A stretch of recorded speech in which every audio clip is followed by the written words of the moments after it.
How's it going, everyone? In today's lecture, we're going to be looking at Are All Plyometrics the Same?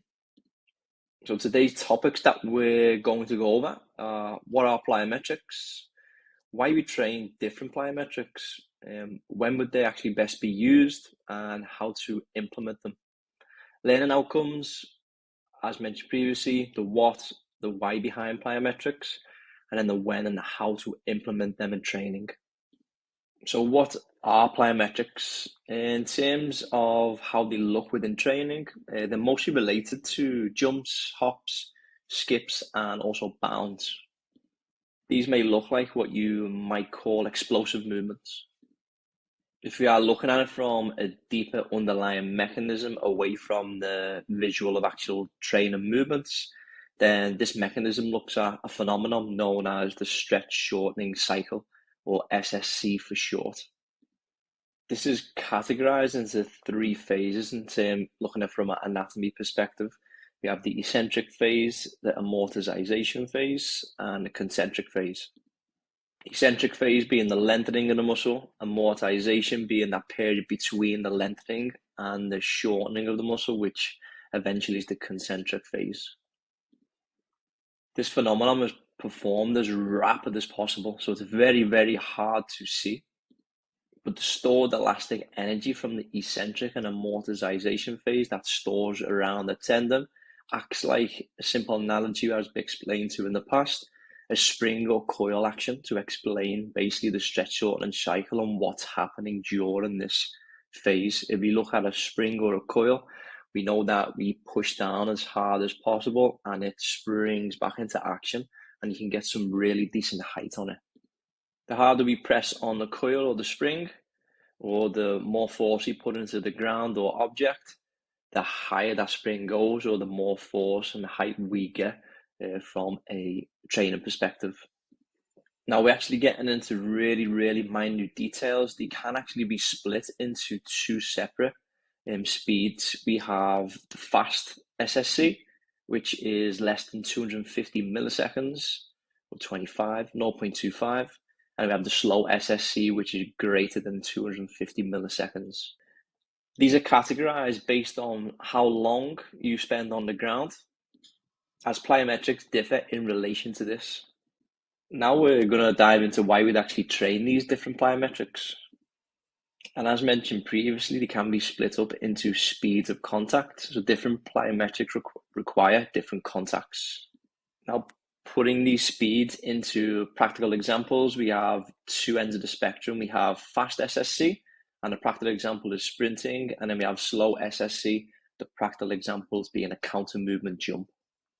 We know that top end sprints, an example, we got Usain Bolt. When he hits the ground, he's spending as little time as possible before he moves into the next contact. And you can clearly see this if you go and watch some videos on YouTube of Usain Bolt or any elite sprinter. When they get into that upright sprint sort of posture, as soon as they contact the floor, you very rarely see them spend a lot of time there. Versus something like a slow SSC or a counter movement jump. In this example, we've got a basketball player jumping to block an attack. If you think about it in your own head, when you throw the arms down and you lower the hips, the knees, that sort of stretch reflex, and then you go to take off, you know your foot's in contact with the ground for a lot longer period of time compared to top end speed before we get to use that explosive trajectory. As you can see here, we got a little bit of a graph taken from Science for Sport, and it's got its SSC classification down the right column, ground contact time through the middle column, and the exercise or sport, or in this case exercise, down the left column. Fast SSC, we got sprinting, which you spoke about. We've got a depth jump if we're reacting quick off the ground. We've got long jump when they hit the board, multiple hurdle jump, spend as little time as possible in between each hurdle, and a basketball layup shot. Ones that are considered slow from a practical example, we got race walking, so spending as a little bit longer on the ground compared to these more explosive rapid foot contacts. And we have a depth jump where there's a lot more hip and knee bend.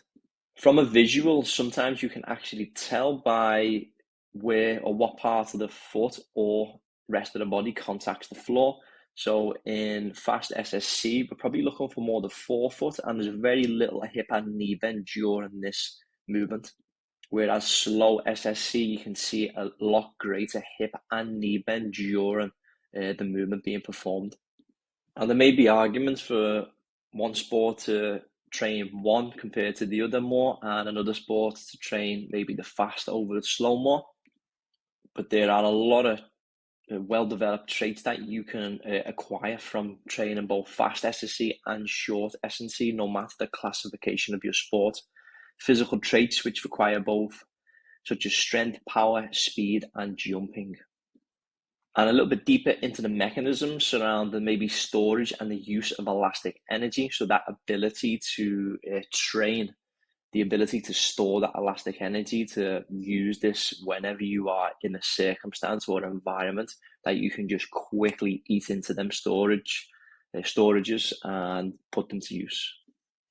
This alongside a little bit of motor coordination and motor recruitment for your body to be able to access this fast sort of action, this recruitment, when you may need it most, because you've actually put it into practice and trained the skill of either fast SSC or slow SSC. Putting this into a practical example, if you've got a great training experience with both fast and slow SNC, and you can hold the ability to store elastic energy, and you've got the coordination to perform this movement upon call or action. If we were playing, we had an elite football player or a football player in general, and we wanted to beat a man, trying to get past them to reach maybe a pass during a long field pass, and then we've sidestepped to come away, and our body's got the ability to react as fast as possible and then get us into the best position to beat the defender player. Then we have to train the ability outside that environment and then call upon that environment when in play, and then we can react as best as possible because we can access this as it. Now, we've worked through the what and the why, but when would these plyometrics actually best be used? Now, more often than not, these are performed way earlier on in a training session, unless you are using some training methods such as complex or contrast training, which utilizes a heavy strength movement followed by either plyometric or ballistic movement to make the most out of that small time. We can recruit really high firing muscle fibers to basically drive that jump way higher than if you've done it without the heavy resistance prior. The reason these are performed early on in this training session is simply put, due to high rates of fatigue or tiredness that may affect the outcome if they are performed later on in a training session after a lot of fatigue and exercises. And we know there has been research to look at the effects of velocity-based activities, and to get the most out of them, maximal intent, maximal effort has to be put into these exercises to basically get the most out of the adaptation. As well as being earlier on in a training session, they have been used to basically prime some of the tendencies, such as neurological tendencies, so like central nervous system, get that fired up, and the ability to recruit high muscle fibers, especially if we're going into something really, really heavy, and we want to try and call upon as much of them fast muscle fibers as possible to overcome the force that's going to try and hold us down. Example, a 1 rep max back squat. Then these can play a vital role into accessing that during the heavy lift. The final point to make is they are a skill. So if we look at sprinting or jumping, these are quite high skill activities. So it's very, very tough to assume that we can go straight into these activities and produce the most maximal power as possible. It will take time, and something that we'll talk about in the next slide. And in the final slide, we look at the implementation of plyometrics.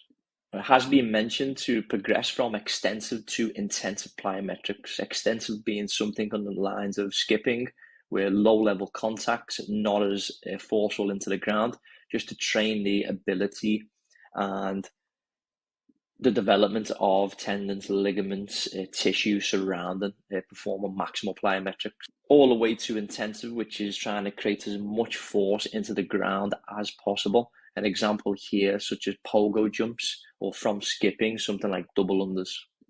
Extensive is something that you can practice a little bit more frequently due to the low level of impact, whereas intensive plyometrics is something that you need to be cautious of. As the intensive produce really high rates of force production, high volume of this would potentially lead to overuse injuries, more often than not seen as tendon ligament issues due to the high frequency of these explosive movements being performed, and maybe the athlete's ability to just not be able to adapt and cope with these high rates of force. Simple way around this is keep track of overload and ground contact time.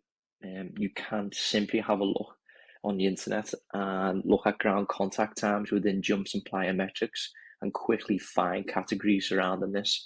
But you would basically track it just like you would track your weight within strength training, such as progressive overload. As mentioned previously, we know that to get the most out of your plyometrics and to actually change what we want to change and get the adaptation from these high speed forces, then maximal intent is the biggest factor when it comes to performing plyometrics. Then a final point, just to wrap up, is start small and gradually build. Just like you would with strength training, it's pretty similar. You wouldn't jump straight into a 1 rep max back squat if you've had no experience doing a squat at all. Just like you wouldn't move straight into a 10-foot depth drop if you haven't done any jumping at all. Now, it can get a little complex surrounding some of the mechanisms behind this type of training, plyometrics, but hopefully you took something from this presentation and you can implement it within your own training. So if you've got any further questions surrounding this, don't hesitate to give me a shout and we'll catch you in the next presentation.